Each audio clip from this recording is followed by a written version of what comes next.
welcome aboard here to the Sports Talk Nation. Michael Cohen here with you. And, of course, it is World Series Day as the World Series is about to begin between the L.A. Dodgers and the Tampa Bay Rays. Folks, we have made it. We have made it to this point in the season. It was a year unlike anything we have ever seen before. We certainly had our doubts this year whether we would even be at this point, whether we would even complete a 60-game season, whether we would even complete a postseason, whether the idea of having teams in bubbles in different cities was even a good idea. Yet here we are. The World Series is about to begin, and it's between the two, right now anyway, the two top teams record-wise in Major League Baseball. So to talk about that, talk a little bit about this postseason, bring on host of the Passball Show, John Pielli. John, how you doing? Hey, what's going on, Mike? Always a pleasure to talk to you. Excited about the postseason, man. It's nice that you're 100% right that we made it to the World Series. Yeah, we really have. I mean, it's amazing, like I said, how we've gotten to this point. And, you know, when the commissioner came out, Major League Baseball came out and said that they were going to have postseason in bubbles in San Diego and Texas, and I was like, I don't know about that. And then when we finally got underway with the division series, it was easy to sit there and say, you know, maybe they could have done these in different in the home ballparks of those teams, since they were literally division series anyway. But it's really worked out. It's been good baseball, even if it has been over consecutive days. There's been no days off. It still hasn't diluted the product on the field. No, it hasn't. And like you mentioned before, the fact that you have the teams with the two best records playing in a World Series kind of can knock some of the myths about the expanded playoffs being a bad thing. Now, of course, this is the best case scenario. Obviously, with 16 teams being in a postseason, there is a chance that exists for any one of those teams to get in. So we could have had, the Brewers and the Astros, the first teams in baseball history to ever make the postseason with a losing record. They could be playing in a World Series. So instead, we got the Tampa Bay Rays and the Los Angeles Dodgers, the two teams respectively with the best records in each one of their leagues. Absolutely. One thing that kind of stands out for me in this postseason compared to really others is always about pitching. And when it comes to the postseason, we always kind of talk about, okay, which team is coming in with the most dominant pitching staff, which starting rotation has set the tone for their team going into the World Series. And you look at the starting pitching, we've watched these playoffs. It's easy to sit here and say that it isn't about starting pitching anymore. Yes, Charlie Morton has pitched great for Tampa Bay. Yes, Walker Buehler had a great game in Game 6 for the Dodgers, but for the most part, this postseason, John, has been all about bullpens and about bullpen management. There hasn't been as much emphasis on, letting your starters go as deep as they can into these games as we've seen in years past.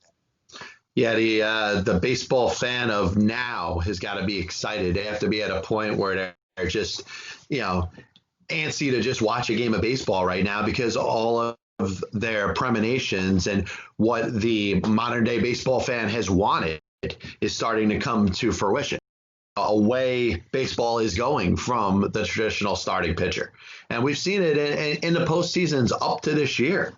We've seen the importance of starting pitching. I agree that this is really the first postseason that the emphasis has not been on starting pitching, and a team that has a series of the best relievers or the best pitching staff 1 through 13 or 1 through 15, has seemed to have the advantage over other teams here.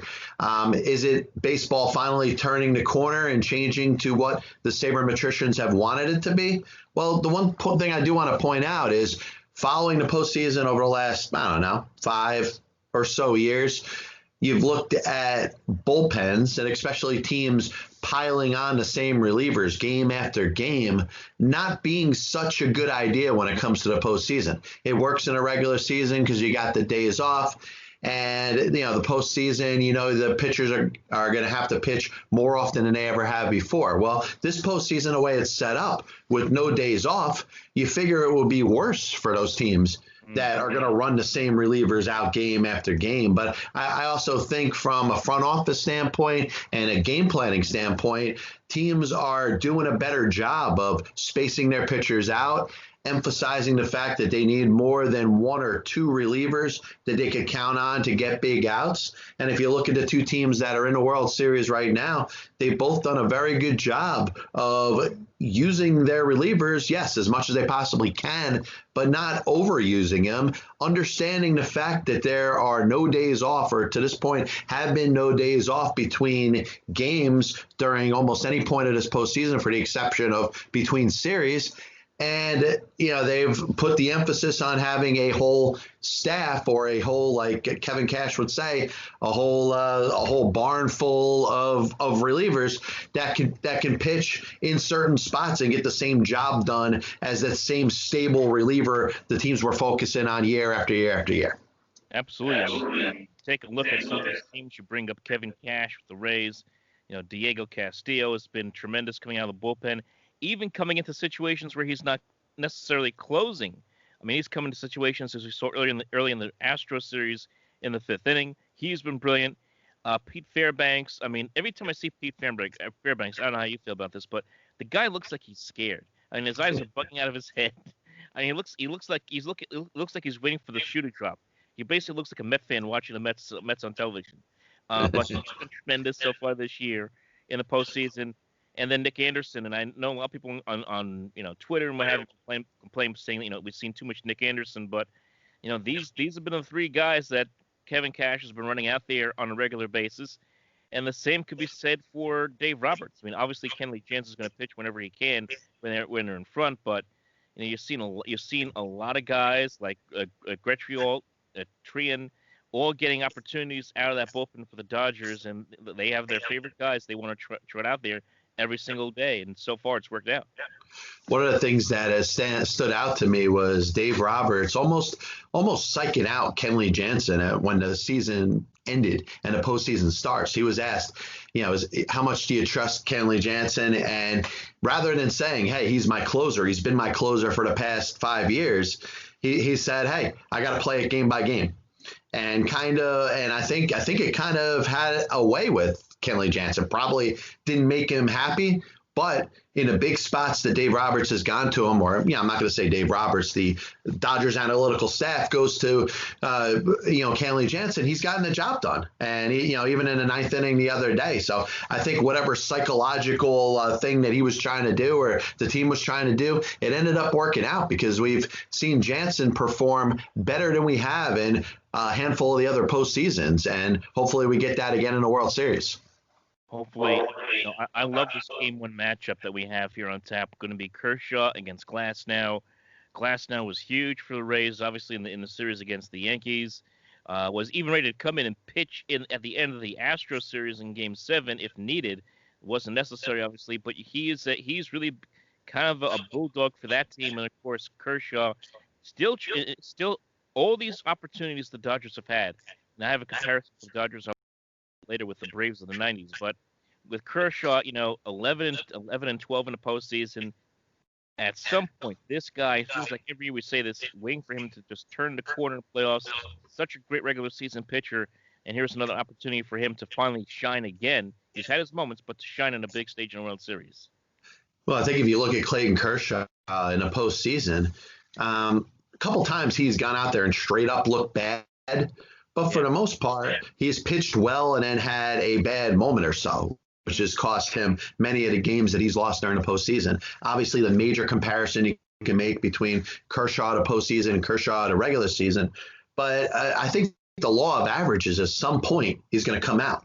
He's had a couple moments. Now, listen, the moments are not, 100% indicative of what Kershaw has been for his entire career. But, you're waiting for that just showstopper moment where he goes out there and dominates a series. And maybe it's coming Game 1 here. But for a guy to get as many opportunities in a postseason as Clayton Kershaw has, obviously the Dodgers being in the World Series for the third time in the past 4 years, you would think just for the law of averages that eventually one would come out in his favor. And, personally, I'm rooting for that. And I think the guy, even at his age, has enough talent to have that big time, MVP type of performance on a big stage. Absolutely. This is a big spot for him.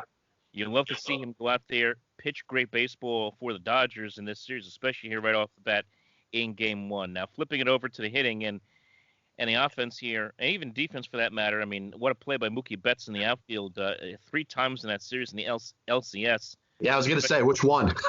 Exactly. I mean, I love the one where he's practically jumping over the wall doing his own Andy Chavez impression, trying to wrap a home run. But my goodness, he's been fantastic in this playoffs. Defensively, we haven't seen him get on with the bat yet, but he will. Yeah, listen, Betts is a tremendous player, and it's good to see him back in the World Series. I'm glad that he kind of got what he wanted. I think he wanted security. I don't think he wanted to ever have to approach free agency. And you know what? I think as time will go by, I think you'll realize that maybe, Boston was not the place that he wanted to be long term. And, I have my own suspicions of reasons why, which I've spoken about on my show. But, the bottom line is that, Mookie Betts kind of got what he wanted.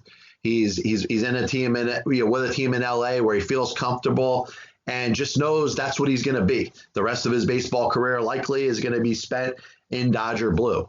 And you see from the standpoint of how much he's enjoying it, like you said, he's from an offensive standpoint, he's not dominating, but at any moment he could get it going and carry the team in a given series. And that's what makes this Dodgers team so dangerous. I mean, you go up and down this lineup, obviously with Cody Bellinger, the big home run that he had in the 7th inning of Game 7. That pretty much was the explanation point of the Dodgers going to the World Series. And then, of course, with guys like Jock Peterson, Corey Seager, Justin Turner, former Met. You go up and down the lineup, Will Smith, who had a big home run in this series, A.J. Pollock. I mean, Kike Hernandez, who's been tremendous at times in these playoffs. There's so many guys on this Dodgers team. We'll get to the Rays in a second, but there's so many guys that have been there, done that for this Dodgers team. They've had so many great teams, and you have to sit there and wonder, with this kind of collection, how many more opportunities do they get? Because they are so talented and they're so dangerous 1 through 9, and even on the bench. Yeah, it really is twofold, Mike. You can think about the Dodgers and the amount of experience they have, and how that could be a potential advantage in a World Series. But you also think, hey, how many opportunities has this Dodger team had? I mean, yes, the Mookie Bettses of the world and the many players that have come and gone since 2015. The Dodgers don't have 100% of the same players that they've had through this entire series of years. But, year after year, they're getting an opportunity to a World Series, to compete deep into the postseason, and every year they seem to come up short. So I do think there's different elements that you have to think of. Yeah, I think from an experience standpoint, the Dodgers are not going to be phased. They're used to being here. This is where they expect to be. The majority of the key players on this team have been in World Series, have played in World Series before. And then, you look at the other side of it, the fact that, this may be the last chance. At some point, the Dodgers aren't going to make it, or this, semi-group of Dodgers aren't going to be strong enough to be the best team in the National League anymore. So, what are they going to be looked at as? The Buffalo Bills? Are they going to be looked at as the Dodgers of 1941, 47, 49, 42, and 43 when they lost all those World Series to the Yankees? Or, do you look back and say, hey, this is the year that they're finally the World Series champion, kind of 1995 Braves finally getting their World Series championship? Yeah, because I was going for a Brave comparison. I mean, that was a team, with all those championships, all those division titles out of the NL East, getting to the World Series, losing to Toronto, losing to Minnesota, and then finally beating Cleveland, and then, as we know, subsequently losing to the Yankees twice. And that was a team that could have won multiple World Series, probably should have, and never did. And you almost feel the kind of same way here with this Dodgers team. Maybe they don't have the starting pitching quality that obviously those Atlanta teams did, but with the amount of talent, superstars that this team has on its roster, it's hard to believe that they have been a 2-time loser in this World Series and even failed to even get here, like the case last year. But think about this. I mean, the 2 World Series they've lost, if you want to go with the conspiracy theories, have been to the 2 teams embroiled in scandal. So think about how the Dodgers feel about right now, knowing, they could be 2-time World Series champions were it not for a couple of teams banging trash cans right now. Well, unless they were doing it too, Michael. Very possible. Very possible. But yeah. I mean, listen, this is a solid team. Obviously, they, year after year, they're up there. Flipping it over to the Rays, and obviously the guy that stands out, Randy Rosarina. What a postseason he's had with the 7 home runs. Tore it up against the Yankees. Tore it up against the Astros. Obviously, no one's had an answer for him, and he's a young player, a rookie player this year, 25 years old, and he has just taken the league by storm. And he has just kind of energized this lineup. And one thing I love about the Rays is they just have so many young guys who just love playing baseball. You know what I mean? They guys who just want to go out there, have fun every single day, and enjoy being around each other. You get that feeling just watching them through the television set. So whether it's G-Man Choi, whether it's Manuel Margot, Mike Brousseau with a big home run against the Yankees, obviously, and the huge celebration they had out of the dugout after that home run. Kevin Kiermaier, who's right now the longest tenured Ray of anybody, which is kind of surprising when you think about it.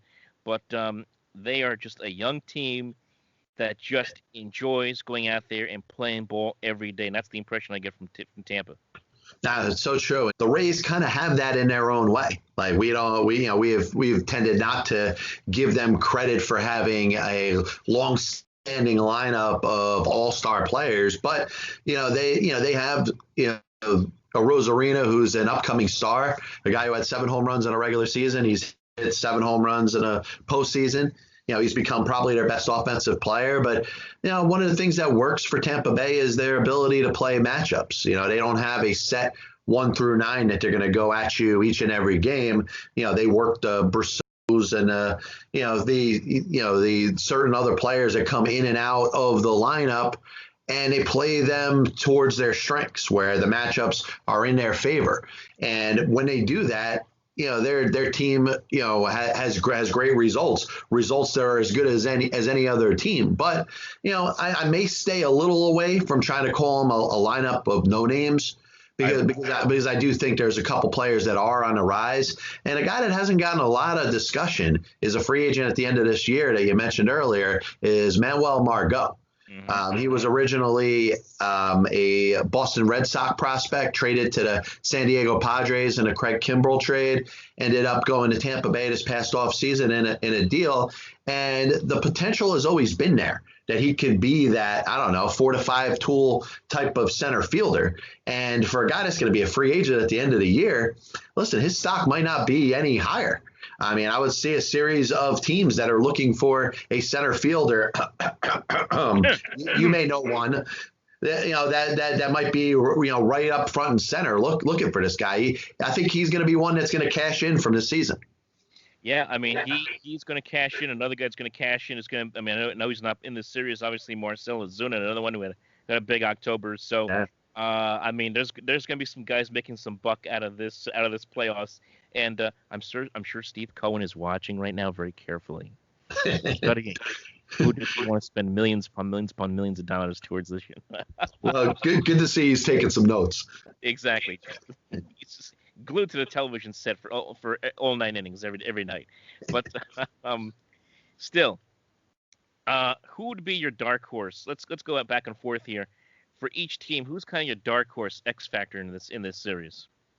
Well, I think of 2 pitchers for the Dodgers that if they went out there and they had a showstopper performance, not named Clayton Kershaw, that could really impact this series.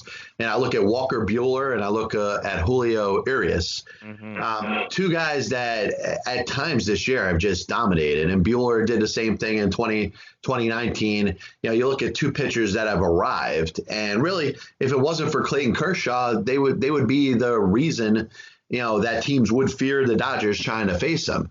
And I think when we mentioned. We started out by talking about the dominance of relievers in the majority of these series. Some strong starting pitching performances, particularly from guys like Buehler and Urias, can really change the dynamics of the series. On the Tampa Bay Rays side, I'm very keen on their versatility and their ability to put different players in different positions to succeed, both position players and pitchers. The Rays are the only team in baseball that anybody that's watching has no fear when they take a pitcher out after 1 inning or when they're in the 3rd inning on their 3rd pitcher.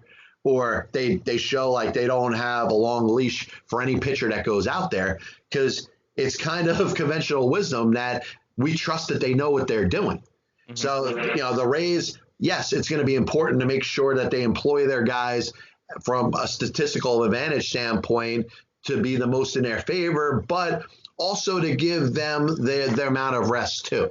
I think at some point you're going to need to see some of the starting pitchers, whether it's a Snell, a Glasnow, a Morton, even if they're not pitching as conventional starters, to give them some length. Because I think no matter how, I'm expecting a 7-game series. I don't know about you, but, to go over the course of that many games, going to be easier, keep the same guys fresh as they need to be. So, but I think rest for their relief pitchers is the most important thing for the Tampa Bay Rays. My X factor for Tampa Bay, it's going to be Charlie Morton. We know that Glasnow is going to pitch this game, game 1. I would expect he would pitch fairly well. You know that Snell's going to pitch probably game 2. Morton is pitching the swing game. I mean, it is a time of swing votes, right? So the swing game in game 3 is going to be very, very important, and Charlie Morton's going to probably get that ball for that game. He is going to have to deliver. He has pitched well this postseason, as I said. He's a veteran guy, has been there a long time, obviously, with Houston before this. His start is going to be key to this series, whether Tampa Bay is even 1-1 in the series, where they are up 2-0, which I doubt is going to happen, or they're down 2-0, which I doubt will happen. Either way, his start's going to be very, very important, because he's got to try to slow down what's going to be a very difficult lineup to go through 1 through 9. And I agree with you. I think it's very important for these starters to give the Rays a lot of length, because this Los Angeles Dodgers lineup is very, very tough. And if you're Kevin Cash and you're trotting out your bullpen in the 3rd, 4th inning every night, it's going to be a very short series for that matter. It's going to be a rough series. So that's why I have Morton as an X factor. And on the other side, I got to go with the field. And when I say the field, it's because we know that Cody Bellinger is going to get his big hits. We know Mookie Betts is going to do big things. We even know that Justin Turner is going to do some good things in the field. But when I say the field, I mean kind of the guys you don't really talk about much. Guys like a Corey Seager, guys like a Jock Peterson if he's on the World Series roster, Kike Hernandez. These guys who really don't get a lot of attention, but we know they're really, really good, they could be big parts of determining how this series goes for the Dodgers. No, very true. Another guy to throw in there is Chris Taylor. Yeah. Just have a kind of jack of all trades, can play anywhere, and he's comfortable in any type of role. He's been around this team for a while. I'm on board with that. Listen, I think it's going to be an exciting series. Let's go with some predictions. John, you go right ahead. Who do you got winning this series? You said it was going to go 7, so go right ahead. Yeah, I feel like it is a 7-game series, and I think it would be kind of what we've all expected this postseason. It's been a very fun postseason. Even down to the wild card series, there was some interest and a little bit of back and forth in some of those series. And now, listen, I am going to go with the Dodgers, but I feel like it will go 7 games. But to me, it can go either way based off of what bullpen is the most tired. And I really feel that the GOAT of the series, and not greatest of all time, the GOAT, the one that people are going to look at and say, hey, their performance led to their team losing, is going to be the reliever that front office or analytics staff, or if you want to say manager, used a little bit too much. It could be a Nick Anderson. It could be a Kenley Jansen. It could be somebody that you're just trying to figure out, why is this pitcher in game after game after game after game? And if you look at the past 4 or 5 World Series, a lot of them have gone that way. The team that has managed its bullpen the best. You think of the Astros in 2017 using starters as relievers. The Washington Nationals did it last year. And guess what? In 2018, the Boston Red Sox did the same thing. So maybe the key to victory will be for the Dodgers to, at some point, or the Rays at some point, to take these starting pitchers and use them in high leverage relief situations. I'm going to say that the Dodgers win this series in 7 as well. I think it's going to be a very competitive series, a very close series. I do expect, though, that the Dodgers, with all their weapons offensively, and even a little bit of experience, of course, out of bullpen, experience in this rotation, obviously with Kershaw, I think it's going to make the difference. I would love to see the Rays win. I would love to see them win their first ever World Series title. I just feel that the Dodgers, after all these opportunities and all this time, 5-year run, they are due to win a world championship. And hey, they got two of the best players in baseball. Obviously, it helps a big lot, obviously, in Mookie Betts and Cody Bellinger. So I like the Dodgers in 7 as well. Not bad, and I'm gonna throw this one point at you because I've had a narrative that I've barked about on my show for a very long time, and there is something on the line here. I have stated, and I'll admit that I have stated, that a Moneyball type of team will never win a World Series. So that actually is on the line with this series. If the Rays win, then I have to eat my words. If the Rays lose, then I get to continuously say that a Moneyball team will never win the World Series. Wait, I mean, think about it. All the times, like the Oakland A's getting to the playoffs and never getting past the ALCS or even the ALDS for that matter, and all these teams that have gone Moneyball route haven't won. You're right, 100%. Well, listen, we'll see how it goes. I mean, all I have to risk is, me being right, which Lord knows I've been wrong many times before. We all have been. We all have been wrong every once in a while. We all can't bet 1,000. No, definitely not. All right, folks, that's our preview of the World Series. So remember to check us out here. Follow John on Twitter, obviously at John_Pielli. Of course, he is the host of the Pass Ball Show in Aussie. Like and subscribe right here to the Sports Talk Nation right here on YouTube. We'll talk to you next time.